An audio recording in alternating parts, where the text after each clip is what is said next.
जय श्री कृष्णा, राधे राधे। आज की कथा में आप सभी भक्तों का हार्दिक स्वागत है। भगवान श्री कृष्ण और श्रीमती राधा रानी की कृपा सदैव आप और आपके समस्त परिवार पर बनी रहे। 5 मई 2024 आज है रविवार का दिन और आज आप सुनेंगे वैशाख मास की कथा का 12वां अध्याय। और आज वैशाख मास के कृष्ण पक्ष का प्रदोष व्रत है, तो प्रत्येक गृहस्थाश्रमी को, चाहे वो व्रत करते हों या ना करते हों, संध्या काल में शिव और शक्ति की आराधना जरूर करनी चाहिए। ठीक है, तो ये आपको जरूर करना है। और अब भगवान श्री विष्णु का ध्यान करके आज की कथा का प्रारंभ करते हैं।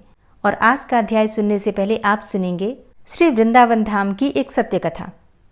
कहते हैं कि जो वृंदावन में शरीर को त्यागता है तो उन्हें अगला जन्म भी श्री वृंदावन के धाम में ही होता है। और अगर कोई मन में ये सोच ले, संकल्प कर ले कि हम वृंदावन जाएंगे और यदि रास्ते में ही मर जाए तो भी उसका अगला जन्म वृंदावन में ही होगा। मतलब अगर श्री वृंदावन धाम का संकल्प कर लिया जाए, श्री वृंदावन के धाम में वास का संकल्प कर लिया जाए, तो निश्चय ही केवल संकल्प कर लेने मात्र से ही उसका जन्म हो जाता है श्री वृंदावन धाम में। इतनी महिमा है श्री वृंदावन धाम की। एक कथा है इस विषय में। 3 मित्र थे जो युवावस्था में थे।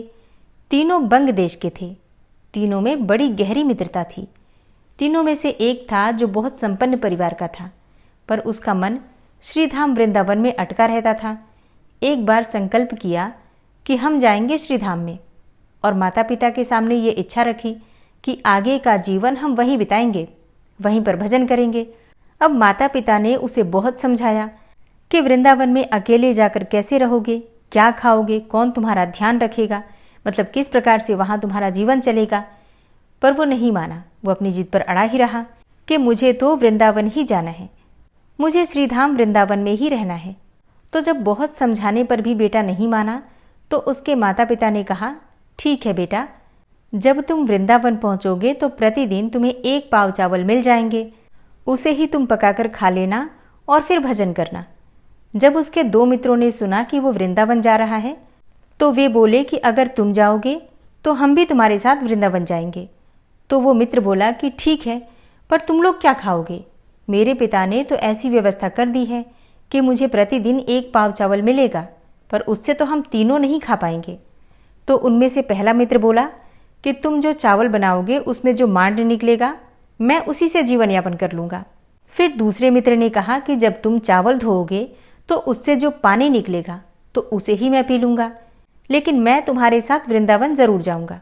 अब ऐसी ही उन दोनों की वृंदावन के प्रति उत्कंठा थी। उन्हें अपने खाने पीने रहने की कोई चिंता नहीं थी। तो जब ऐसी इच्छा हो तो समझना साक्षात राधा रानी जी की ही कृपा है। तीनों अभी किशोर अवस्था में थे।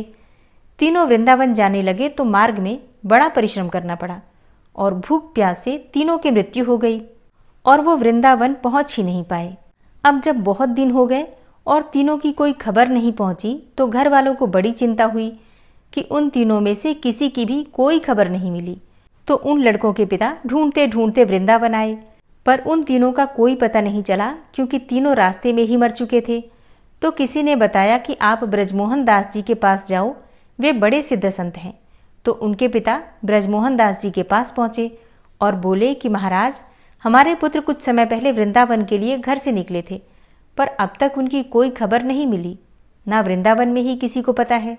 तो कुछ देर तक तो ब्रजमोहन दास जी चुप रहे और बोले कि आपके तीनों बेटे यमुना जी के तट पर परिक्रमा मार्ग में वृक्ष बनकर तपस्या कर रहे हैं। वैराग्य के अनुरूप उन तीनों को नया जन्म वृंदावन में मिला है। जब वे श्री वृंदावन में आ रहे थे तभी रास्ते में ही उनकी मृत्यु हो गई थी। और जो वृंदावन का संकल्प कर लेता है उसका अगला जन्म चाहे पशु के रूप में या पक्षी के रूप में या फिर वृक्ष के रूप में ही क्यों न हो, वृंदावन में ही होता है। तो आपके तीनों बेटे यमुना के किनारे वृक्ष हैं, वहाँ परिक्रमा मार्ग में हैं। और ये भी बता दिया कि कौन सा किसका बेटा है। बोले कि जिसने ये कहा था कि मैं चावल खाकर रहूँगा वो बबूल का पेड़ है, और जिसने ये कहा था कि मैं चावल का मांड ही पी लूँगा वो बेर का वृक्ष है, और जिसने ये कहा था कि चावल के धोने के बाद जो पानी बचेगा उसे ही पी लूँगा तो वो बालक अश्वत्थ का वृक्ष है। उन तीनों को ही वृंदावन में जन्म मिल गया। उन तीनों का उद्देश्य अभी भी चल रहा है। वो अभी भी तप ही कर रहे हैं, पर उनके पिता को यकीन ही नहीं हुआ। तो ब्रजमोहन दास जी उनको यमुना के किनारे ले गए और कहा कि देखो, ये बबूल का वृक्ष है, ये बेर का है और ये अश्वत्थ का है। अश्वत्थ अर्थात पीपल।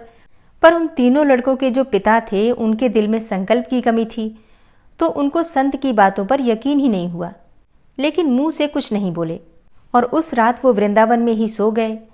अब जब वो रात में सोए तब तीनों के तीनों वृक्ष बने बेटे सपने में आए और कहा कि पिताजी, जो सूरमा कुंज के संत हैं श्री ब्रजमोहन दास जी हैं, वो बड़े महापुरुष हैं, उनकी दिव्य दृष्टि है, उनकी बातों पर संदेह नहीं करना, वे झूठ नहीं बोलते हैं और ये राधा जी की कृपा है कि हम तीनों वृंदावन में तप कर रहे हैं।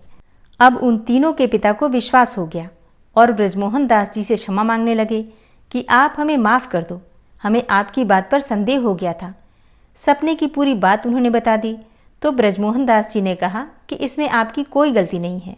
फिर तीनों बड़े प्रसन्न मन से अपने घर चले गए और इसलिए कहा जाता है कि वृंदावन के वृक्ष को मरम न जाने कोई, डाल डाल और पात पात में श्री राधा राधा होई। श्री धाम वृंदावन में वृक्षों को काटना मना है, क्योंकि पता नहीं किस वृक्ष में कौन से ऋषि बैठे हुए हैं, कौन से मुनि बैठे हैं, वृक्ष के स्वरूप में कौन सा जीव कितने वर्षों से तपस्या में लीन है। ऐसी ही एक कथा आप कल सुनेंगे श्री राम हरिदास जी की, तो कल की कथा भी आप लोग ज़रूर सुनिएगा। और आज की कथा आपको कैसी लगी कमेंट बॉक्स में ज़रूर बताइए। और अब आप सुनेंगे आज का अध्याय। श्रुतदेव जी बोले कि हे राजन, मधुसूदन भगवान के प्यारे, पापनाशक वैशाख महात्म का फल और भी सुनो। पूर्व काल में पांचाल देश में पुरुयशा नाम के एक राजा थे, जो पुण्यशील एवं बुद्धिमान राजा भूरियशा के पुत्र थे। पिता के मरने पर पुरुयशा राज्य सिंहासन पर बैठे। वे धर्म की अभिलाषा रखने वाले, शूरता, उदारता आदि गुणों से संपन्न और धनुर्वेद में प्रवीण थे। उन महामती नरेश ने अपने धर्म के अनुसार पृथ्वी का पालन किया। कुछ काल के पश्चात राजा का सारा धन नष्ट हो गया। हाथी और घोड़े बड़े बड़े रोगों से पीड़ित होकर मर गए। उनके राज्य में ऐसा भारी अकाल पड़ा जो मनुष्यों का अत्यंत विनाश करने वाला था। पांचाल नरेश राजा पुरुयशा को निर्बल जानकर उनके शत्रुओं ने आक्रमण किया और युद्ध में उनको जीत लिया। तदनंतर पराजित हुए राजा ने अपनी पत्नी शिखणी के साथ पर्वत की कंदरा में प्रवेश किया। साथ में दासी और सेवकगण भी थे। इस प्रकार राजा छिपे रहकर मन ही मन विचार करने लगे कि मेरी यह क्या अवस्था हो गई। मैं जन्म और कर्म से शुद्ध हूँ, माता और पिता के हित में तत्पर रहा हूँ, गुरु भक्त, उदार, ब्राह्मणों का सेवक, धर्मपरायण, सब प्राणियों के प्रति दयालु, देव पूजक और जितेंद्रिय भी हूँ। फिर किस कर्म से मुझे यह विशेष दुख देने वाली दरिद्रता प्राप्त हुई है? किस कर्म से मेरी पराजय हुई और किस कर्म के फल स्वरूप मुझे यह वनवास मिला है? इस प्रकार चिंता से व्याकुल होकर राजा ने खिन्न चित्त से अपने सर्वज्ञ गुरु मुनिश्रेष्ठ याज और उपयाज का स्मरण किया। राजा के आवाहन करने पर दोनों बुद्धिमान मुनीश्वर वहां आए। उन्हें देखकर पांचाल प्रिय नरेश सहसा उठकर खड़े हो गए और बड़ी भक्ति के साथ गुरु के चरणों में मस्तक रखकर प्रणाम किया। फिर वन में पैदा होने वाली शुभ सामग्रियों के द्वारा उन्होंने उन दोनों का पूजन किया और विनीत भाव से पूछा, हे विप्रवरों, मैं गुरु चरणों में भक्ति रखने वाला हूँ। मुझे किस कर्म से यह दरिद्रता, कोष हानि और शत्रुओं से पराजय प्राप्त हुई है? किस कारण से मेरा वनवास हुआ और मुझे अकेला रहना पड़ा? मेरे ना कोई पुत्र है, ना भाई है और ना कोई हितकारी मित्र ही है। मेरे द्वारा सुरक्षित राज्य में यह बड़ा भारी अकाल कैसे पड़ गया? ये सब बातें मुझे विस्तार पूर्वक बताइए। राजा के इस प्रकार पूछने पर वे दोनों मुनिश्रेष्ठ कुछ देर तो ध्यानमग्न रहे। फिर इस प्रकार बोले, हे राजन, तुम पहले के 10 जन्मों तक महापापी व्याध रहे हो। व्याध अर्थात शिकारी। तुम सब लोगों के प्रति क्रूर और हिंसापरायण थे। तुमने कभी लेश मात्र भी धर्म का अनुष्ठान नहीं किया। इंद्रिय संयम तथा मनोनिग्रह का तुम में सर्वथा अभाव था। तुम्हारी जिह्वा किसी प्रकार भगवान विष्णु के नाम नहीं लेती थी। तुम्हारा चित्त गोविंद के चारु चरणार विंदों का चिंतन नहीं करता था और तुमने कभी मस्तक नवाकर परमात्मा को प्रणाम नहीं किया। इस प्रकार दुरात्मा व्याध का जीवन व्यतीत करते हुए तुम्हें पूरे 9 जन्म हो गए। 10वां जन्म प्राप्त होने पर तुम सह्य पर्वत पर पुनः व्याध हुए। वहां सब लोगों के प्रति क्रूरता करना ही तुम्हारा स्वभाव था। तुम मनुष्यों के लिए तो यम के समान थे। दयाहीन, शस्त्रजीवी और हिंसा परायण थे।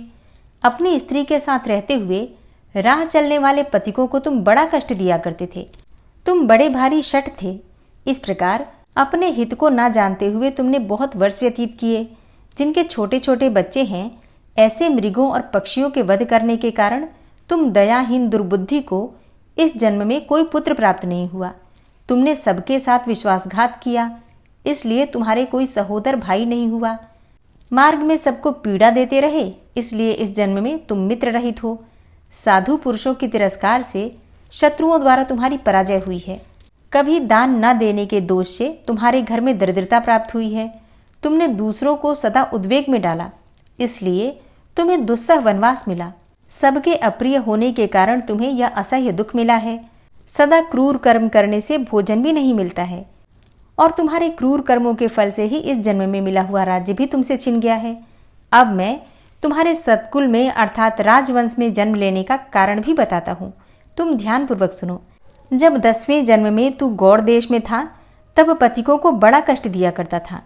एक दिन कंटकमय वन में 2 वैश्य और कर्षण नामक मुनि वहां आए, जिनमें से एक वैश्य को तूने मार डाला और उसका सब धन छीन लिया, और दूसरा अपनी जान बचाकर अपने धन को लेकर कहीं लता पत्रों में फेंक गया, और कर्षण मुनि भी अपनी मृत्यु के डर से धूप में भागे, तो तृषा और धूप से व्याकुल होकर मूर्छित होकर गिर पड़े।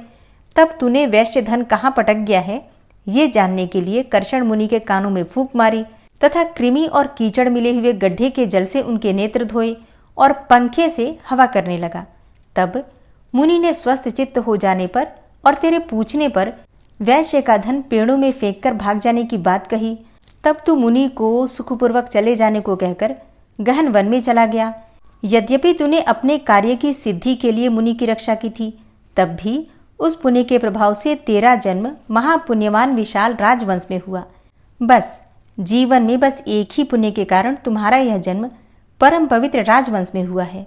अब यदि तुम सुख चाहते हो, राज्य चाहते हो, धन धान्य आदि संपत्ति, स्वर्ग और मोक्ष चाहते हो, अथवा सायुज्य एवं श्री हरि के पद की अभिलाषा रखते हो, तो वैशाख मास के धर्मों का पालन करो। इसी से सब प्रकार के सुख पाओगे। इस समय वैशाख मास चल रहा है और आज अक्षय तृतीया है। आज तुम विधि पूर्वक स्नान और भगवान लक्ष्मीपति की पूजा करो।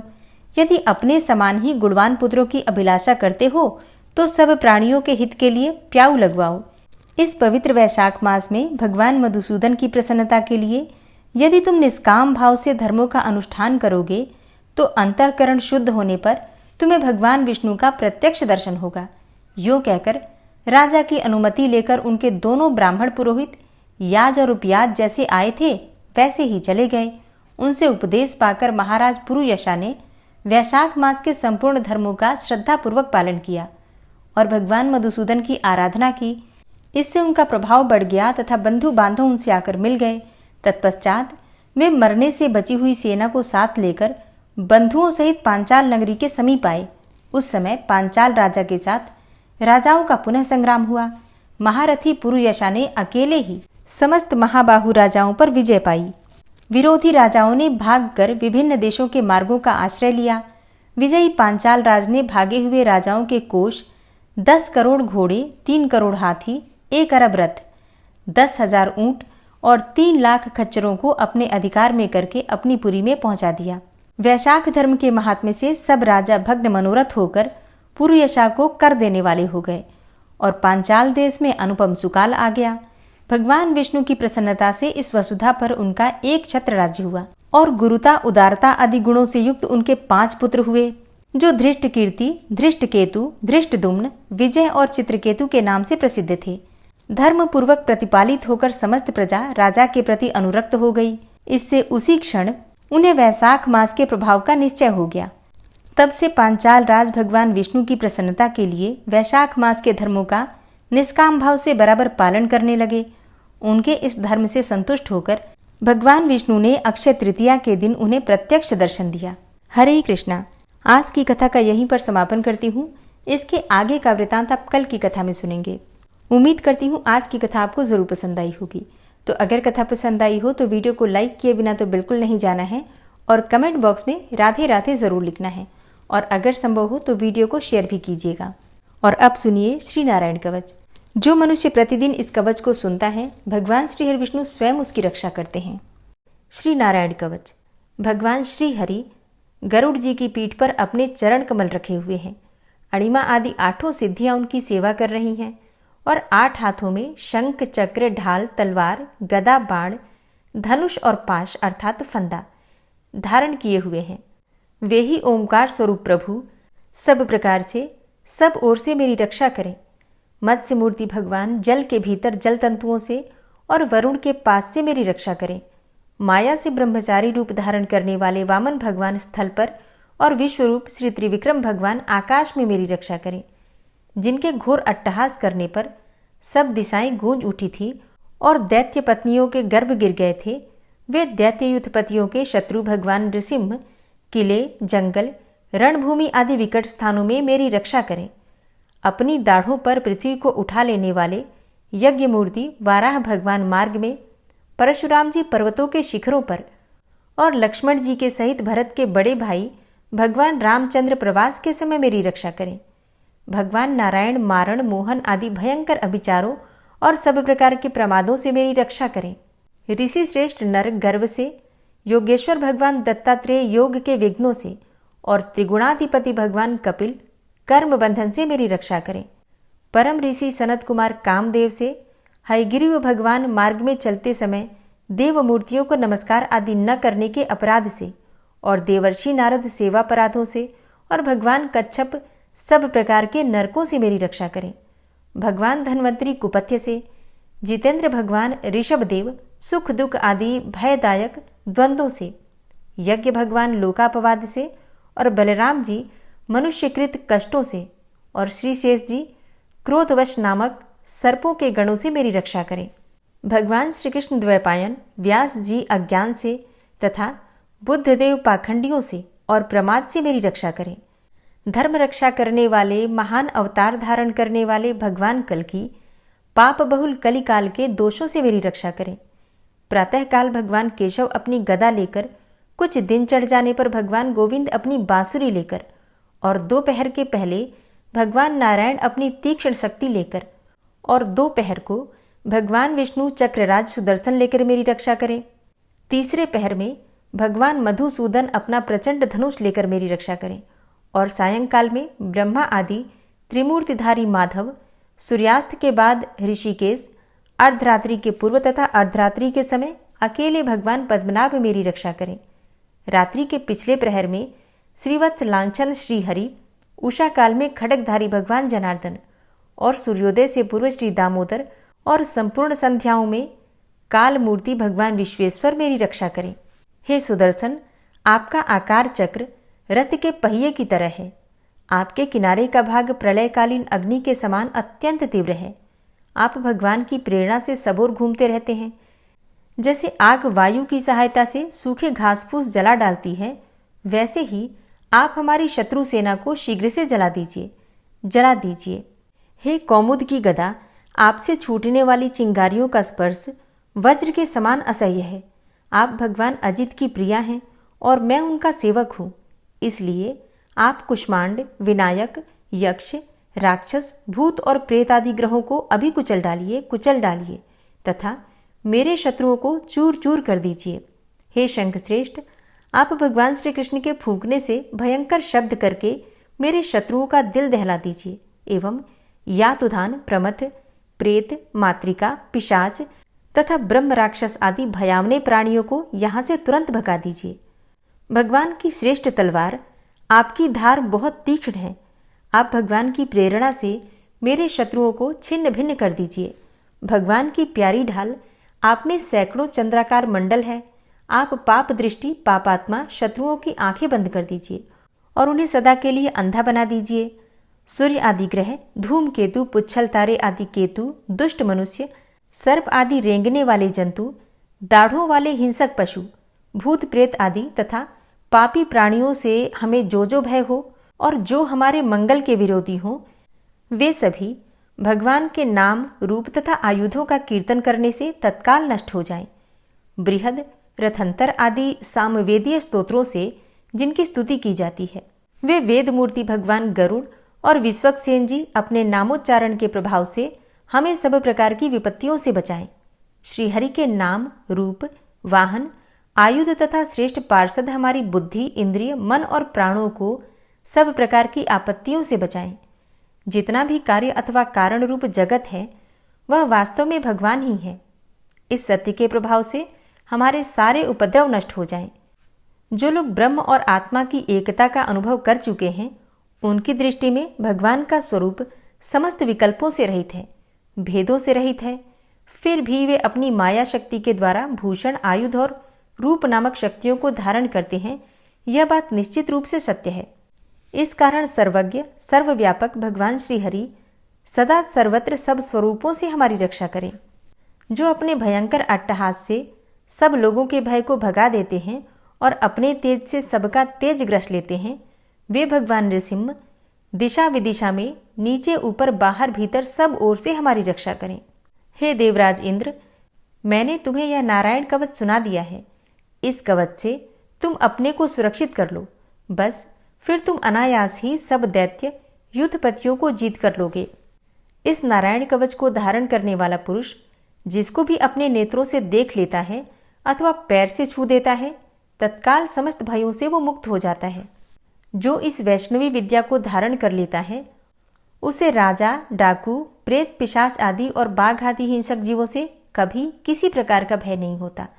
हे देवराज, प्राचीन काल की बात है, एक कौशिक गोत्री ब्राह्मण ने इस विद्या को धारण करके योग धारणा से अपना शरीर मरुभूमि में त्याग दिया। अब जहां उस ब्राह्मण का शरीर पड़ा था, उसके ऊपर से एक दिन गंधर्वराज चित्ररथ अपनी स्त्रियों के साथ विमान पर बैठकर निकले। वहां आते ही वे नीचे की ओर सिर किए विमान सहित आकाश से पृथ्वी पर गिर पड़े। इस घटना से उनके आश्चर्य की सीमा न रही जब उन्हें बालखिल्य मुनियों ने बतलाया कि यह नारायण कवच धारण करने का प्रभाव है। तब उन्होंने उस ब्राह्मण देव की हड्डियों को ले जाकर पूर्ववाहिनी सरस्वती नदी में प्रवाहित कर दिया और फिर स्नान करके वे अपने लोक को चले गए। श्री सुखदेव जी कहते हैं, हे परीक्षित, जो पुरुष इस नारायण कवच को समय पर सुनता है और जो आदरपूर्वक इसे धारण करता है, उसके सामने सभी प्राणी आदर से झुक जाते हैं और वह सब प्रकार के भयों से मुक्त हो जाता है। हे परीक्षित, शतक्रतु इंद्र ने आचार्य विश्वरूप जी से यह वैष्णवी विद्या प्राप्त करके रणभूमि में असुरों को जीत लिया और वे त्रैलोक्य लक्ष्मी का उपभोग करने लगे। श्री नारायण कवच संपूर्ण हुआ। ओम विश्वं विष्णुर्वषट्कारो भूतभव्य भवत्प्रभु भूतकृत भूतभृद्भावो भूतात्मा भूतवाहन भूतात्मा परमात्मा च मुक्तानां परमागति अव्ययः पुरुषः साक्षी क्षेत्रज्ञो अक्षर एव च योगो योगविदां नेता प्रधान पुरुषेश्वरः नारसिंहवपुः श्रीमान् केशवः पुरुषोत्तमः सर्वः शर्वः शिवस्थाणुर्भूतादिर्निधिर्व्ययः संभवो भावनो भर्ता प्रभवः प्रभुरीश्वरः स्वयंभू शंभुरादित्यः पुष्कराक्षो महास्वनः अनादिनिधनो धाता विधाता धातुरुत्तमः अप्रमेयो ऋषिकेश पद्मनाभो अमरप्रभु विश्वकर्मा मनुस्त्वष्टा स्थविष्ठः स्थविरो ध्रुवः अग्राह्यः शाश्वतः कृष्णो लोहिताक्षः प्रतर्दनः प्रभूतस्त्रिककुब्धाम पवित्रं मङ्गलं परम् ईशानः प्राणदः प्राणो ज्येष्ठः श्रेष्ठः प्रजापति हिरण्यगर्भो भूगर्भो माधवो मधुसूदनः ईश्वरो विक्रमी धन्वी मेधावी विक्रमः क्रमः अनुत्तमो दुराधर्षः कृतज्ञः कृतिरात्मवान् सुरेशः शरणं शर्म विश्वरेताः प्रजाभवः अह संवत्सरो व्यालः प्रत्ययः सर्वदर्शनः अज सर्वेश्वर सिद्ध सिद्धे सर्वादिर्च्युतः वृषाकपिर्मेयात्मा सर्वयोगविनिश्रितः वसुर्वसुमनः सत्य समात्मा संमितः समः अमोघ पुण्डरीकाक्षो वृषकर्मा वृषाकृतिः रुद्रो बहुशिरा बभ्रुर्विश्वयोनिः शुचिश्रवः अमृतः शाश्वतस्थाणुर्वरारोहो महातपः सर्वगः सर्वविद्भानुर्विश्वक्सेनो जनार्दनः वेदो वेदविद्व्यङ्गो वेदाङ्गो वेदवित्कविः लोकाध्यक्ष सुराध्यक्षो धर्माध्यक्ष कृताकृतः चतुरात्मा चतुर्व्यूहश्चतुर्द्रष्टश्चतुर्भुजः भ्राजेष्णुर्भोजनं भोक्ता सहिष्णुर्जगदाति च अनघो विजयो जेता विश्वयोनिः पुनर्वसु उपेन्द्रो वामनः प्रांशुर्मोघः शुचिरुर्जितः अतीन्द्रः संग्रहः सर्गो धृतात्मा नियमो यमः वेद्यो वैद्यः सदा योगी वीरः माधवो मधु अतीन्द्रियो महामायो महोत्साहो महाबलः महाबुद्धिर्महावीर्यो महाशक्तिर्महाद्युतिः अनिर्देश्यवपुः श्रीमान् मेयात्मा महाधृतिर् महिश्वासो महीभर्ता श्रीनिवासः सतां गति अनिरुद्ध सुरानन्दो गोविन्दो गोविन्दाम्पति मरीचिर्दमनो हंस सुपर्णो भुजगोत्तम हिरण्यनाभ सुतपा पद्मनाभ प्रजापति अमृत्यु सर्वदिक्सिंह संधाता संधिमानस्थिर अजो दूर्मर्षणः शास्ता विश्रुतात्मा सुरारिः गुरुर्गुर्तमो धाम सत्य सत्यपराक्रम निमिषो अनिमिषो श्रग्वी वाचस्पतिरुदारधि अग्रणिर्ग्रामणी श्रीमान् न्यायो नेता समीरण सहस्रमूर्धा विश्वात्मा सहस्राक्षा सहस्रपात आवर्तनो निवृत्तात्मा संवृतः संप्रमर्दन अहसंवर्तको वह निर्निलो धरणीधरः सुप्रसादः प्रसन्नात्मा विश्वदृग् विशुभुग् विभु सत्कर्ता सत्कृतः साधु जहनुर्नारायणो नरः असंख्येयो अप्रमेयात्मा विशिष्टशिष्टकृच्छुवि सिद्धार्थ सिद्धसंकल्प सिद्धिदः सिद्धिसाधनः वृषाहि वृषभो विष्णुर्विष्पर्वा वृषोदरः वर्धनो वर्धमानश्च विविक्तः श्रुतिसागरः सुभुजो दूर्धरो वाग्मी महेन्द्रो वसुदो वसु नैकरूपो बृहद्रूप शिपिविष्टः प्रकाशनः ओजस्तेजो द्युतिधरः प्रकाशात्मा प्रतापनः रिद्धस्पष्टाक्षरो मन्त्रश्चन्द्रांशुर्भास्करदुतिः अमृतांशुद्भवो भानु शशबिन्दुः सुरेश्वरः औषधं जगतः सेतु सत्यधर्मपराक्रमः भूतभव्य भवन्नाथ पवनः पावनो नलः कामः कामकृत्कान्तः कामः कामप्रदः प्रभु युगादिकृद्युगावर्तो नैकमायो महाशनः अदृश्यो अव्यक्तरूपश्च सहस्रजितनन्तजिते इष्टो अविशिष्ट शिष्टेष्ट शिखण्डी नहुसो वृष क्रोधः क्रोधकृत्कर्ता विश्वबाहुर्महीधरः अच्युतः प्रतितः प्राणदो वासवानुजः अपां निधिर्धिष्ठानं प्रमत्तः प्रतिष्ठितः स्कन्दः स्कन्दधरो धूर्यो वरदो वायुवाहनः वासुदेवो बृहद्भानुरादिदेवः पुरन्दरः अशोकस्तारणस्तारः शूरः सौरिर्जनेश्वरः अनुकूलः शतावर्त पद्मी पद्मनिभेक्षणः पद्मनाभो अरविन्दाक्ष पद्मगर्भ शरीरभृत् महर्धिरिद्धो वृद्धात्मा महाक्षो गरुडाध्वजः अतुलः शरभो भीमो समयज्ञो हविर्हरि सर्वलक्षणलक्षण्यो लक्ष्मीवान् समितिञ्जयः वीक्षरो रोहितो मार्गो हेतुर्दामोदरः सः महीधरो महाभागो वेगवान् मिताशनः उद्भवः क्षोभणो देवः श्रीगर्भः परमेश्वरः करणं कारणं कर्ता विकर्ता गहनो गुहः व्यवसायो व्यवस्थानः संस्थानः स्थानदो ध्रुवः परर्थी परमस्पस्तुष्टः पुष्टः सुभेक्षणः रामो विरामो विरजो मार्गो नेयो नयोनयः वीरः शक्तिमतां श्रेष्ठो धर्मो धर्मविदुत्तमः वैकुण्ठः पुरुषः प्राणः प्राणदः प्रणवः पृथुः हिरण्यगर्भः शत्रुघ्नो व्याप्तो वायुरुधोक्षजः ऋतुः सुदर्शनः कालः परमेष्ठी परिग्रहः उग्रः संवत्सरो दक्षो विश्रामो विश्वदक्षिणः विस्तारः स्थावरस्थाणु प्रमाणं बीजमव्ययम् अर्थो अनर्थो महाकोशो महाभोगो महाधनः अनिर्विण्णः स्थविष्टोऽभू धर्मयुपो महामख नक्षत्रनेमिर्नक्षत्री क्षमा चामः समीहनः यज्ञ इज्जो महेज्यश्च क्रतुसत्रं सतां गतिः सर्वदर्शी विमुक्तात्मा सर्वज्ञो ज्ञानमुत्तमं सुव्रतः सुमुखः सुष्मा सुघोषः सुखदः सुहृतः मनोहरो जित्क्रोधो वीरबाहुर्विदारणः स्वापनः स्ववसो व्यापी नैकात्मा नैककर्मकृत् वत्सरो वत्सलो वत्सी रत्नगर्भो धनेश्वरः धर्मगुप्त धर्मकृद्धर्मी सदसक्षरमक्षरम् अविज्ञाता सहस्रांशुर्विधाता कृतलक्षणः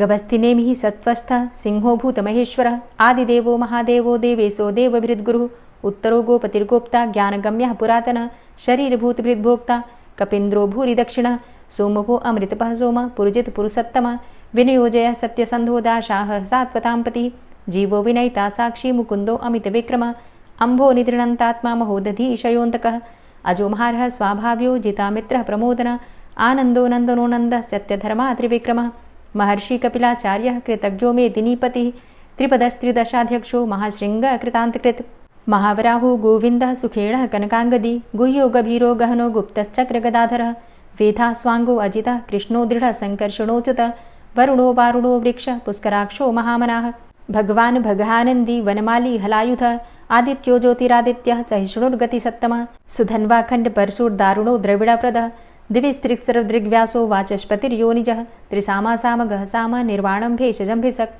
संन्यासकृच्छमः शान्तो निष्ठा शान्तिः परायणं शुभाङ्गः शान्तिदस्रष्टा कुमुदः कुवलेशयः गोहितो गोपतिर्गोप्ता वृषभाक्षो वृषाप्रियः अनिवर्ति निवृतात्मा संक्षेप्ता क्षेमकृच्छिवः श्रीवत्सवक्षा श्रीवास श्रीपति श्रीमताम्बरः श्रीदा श्रीश श्रीनिवास श्रीनिधि श्रीविभावन श्रीधर श्रीकर श्रेय श्रीमान् लोकत्रयाश्रयः स्वक्ष स्वङ्ग शतानन्दो नन्दिर्ज्योतिर्गणेश्वरः विजितात्मा विधेयात्मा सत्कीर्तिश्छिन्न संशयः उदीर्णः सर्वतक्षसुर्निशः शाश्वतः स्थिरः भूषयो भूषणो भूतिर्विशोकः शोकनाशनः अर्चिष्मानर्चितः कुम्भो विशुद्धात्मा विशोधनः अनिरुद्धो अप्रतिरथ प्रद्युम्नो अमितविक्रमः कालिनेमि निहावीर शौरी शूरजनेश्वरः त्रिलोकात्मा त्रिलोकेशः केशवः केशिहारी कामदेवः कामपालः कामीकान्तः कृतागमः अनिर्देशवपुर्विष्णोर्वीरो अनन्तो धनञ्जयः ब्रह्मण्यो ब्रह्मकृद्ब्रह्मा ब्रह्म ब्रह्म विवर्धनः ब्रह्मविद् ब्राह्मणे ब्रह्मी ब्रह्मज्ञो ब्राह्मणप्रियः महाक्रमो महाकर्मा महातेजा महोरगः महाक्रतुर्महायज्वा महायज्ञो महाहवि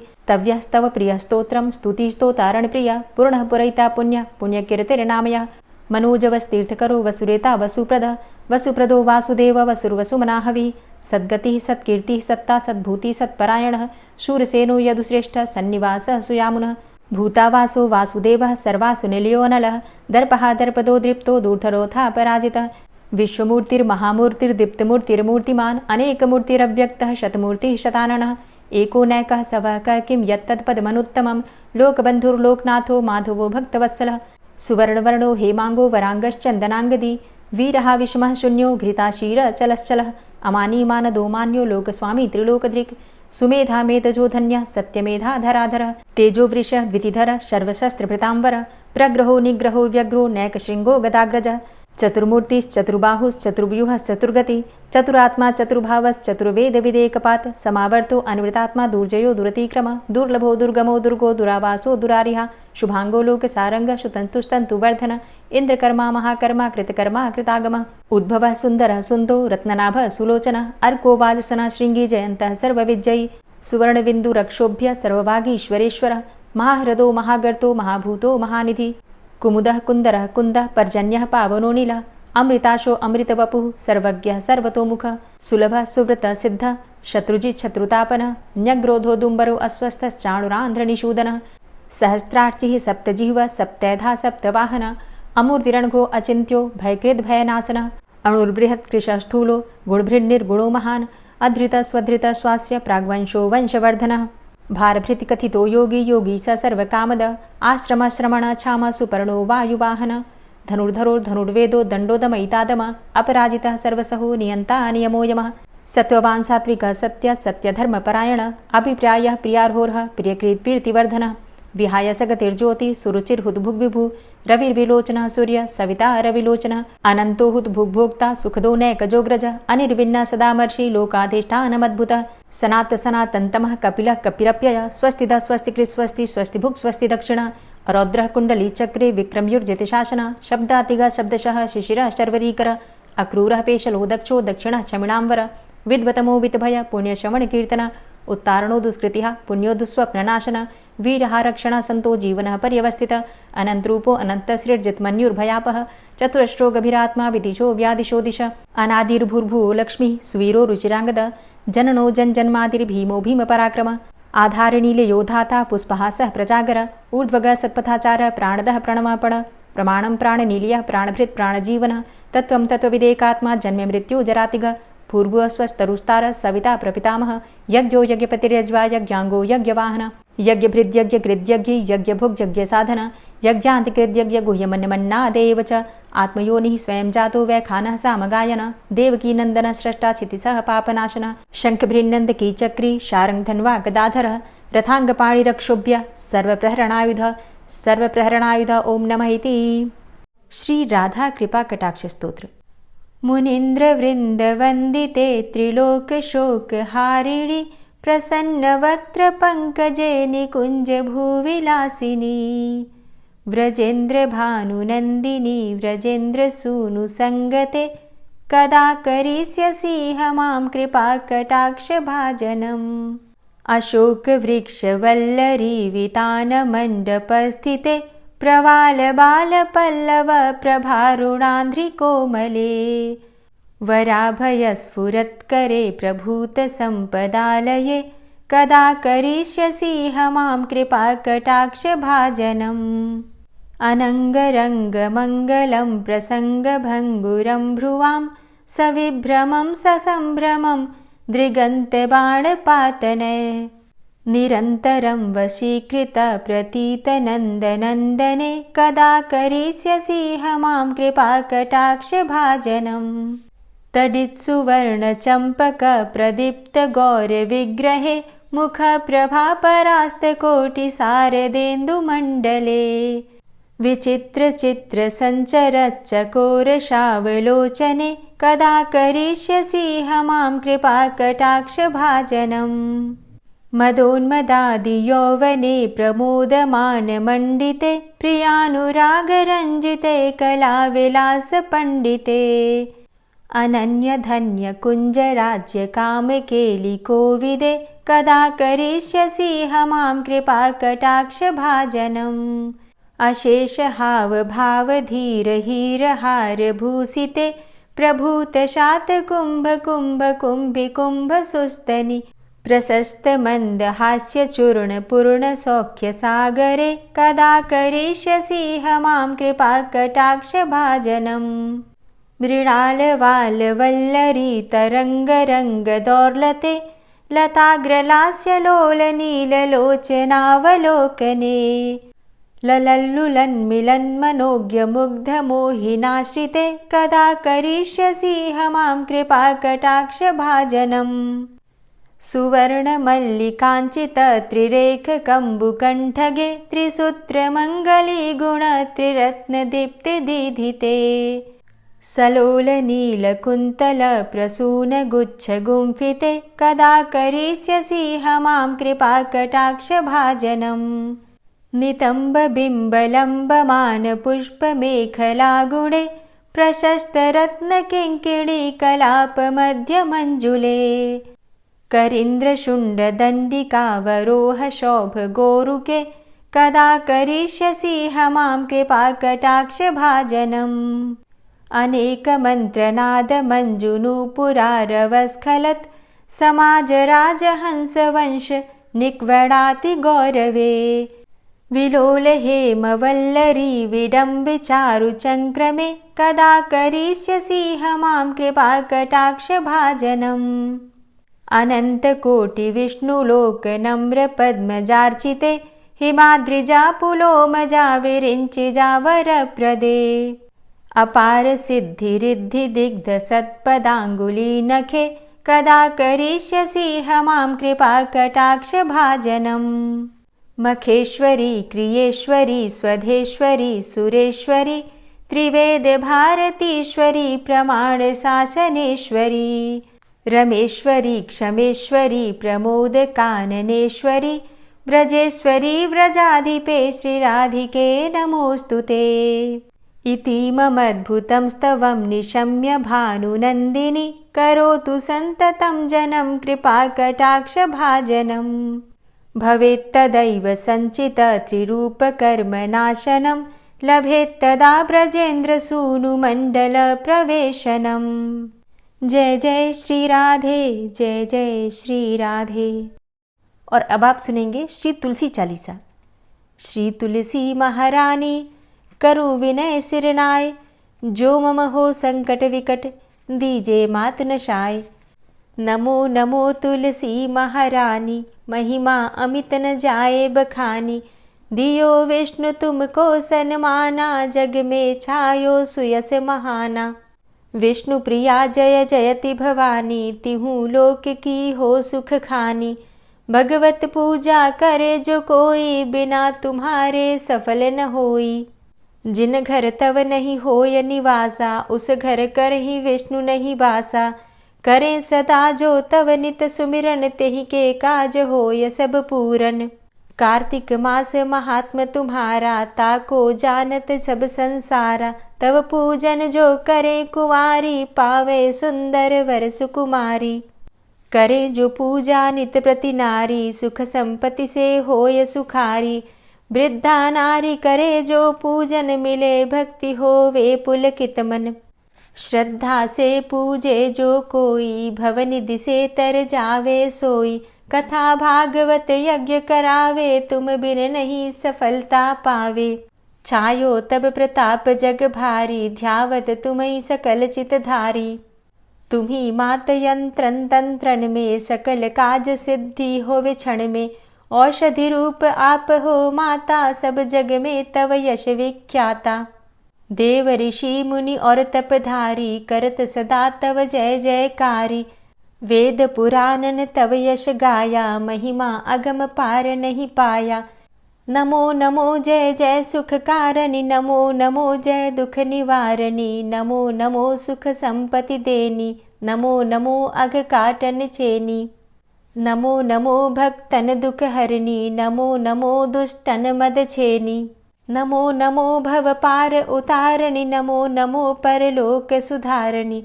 नमो नमो निज भक्त उबारणी, नमो नमो जन काज सवारणी। नमो नमो जय कुमति नशावनी, नमो नमो सब सुख उपजावनी।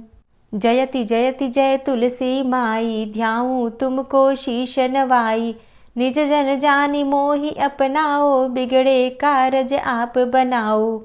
करूं विनय मैं मात तुम्हारी, पूर्ण आशा करहु हमारी। शरण चरण कर जोरी मनाऊं, निश दिन तेरे ही गुण गाऊं। करहु मात अब मोह पर दाया, निर्मल होए सकल मम काया। मांगू मातु यही बर दीजे, सकल मनोरथ पूर्ण कीजे। जानू नहीं कछु नेम आचारा, क्षमहु मातु अपराध हमारा। 12 मास करे जो पूजा, तासम जग में और नहीं दूजा। प्रथम ही गंगा जल मंगवावे, फिर सुंदर स्नान करावे। चंदन अक्षत पुष्प चढ़ावे, धूप दीप नैवेद्य लगावे। करें आचमन गंगा जल से, ध्यान करे हृदय निर्मल से। पाठ करे फिर 40 की, स्तुति करे मात तुलसा की। यह विधि पूजा करे हमेशा, ताके तन नहीं रहे कलेशा। करे मास कार्तिक का साधन, सोवे नित पवित्र हुई जाहि। है यह कथा महासुखदाई, पढ़े सुने सो भव तर जाई। यह श्री तुलसी 40 पाठ करे जो कोय, गोविंद सो फल पावही, जो मन इच्छा होय।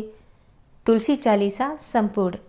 और अब आप सुनेंगे तुलसी महारानी की आरती। तुलसी महारानी नमो नमो, हरि की पटरानी नमो नमो। तुलसी महारानी नमो नमो, हरि की पटरानी नमो नमो। धन्य तुलसी पूर्ण तप कीनो, धन्य तुलसी पूर्ण तप कीनो। शालिग्राम की बनी पटरानी नमो नमो। तुलसी महारानी नमो नमो, हरि की पटरानी नमो नमो।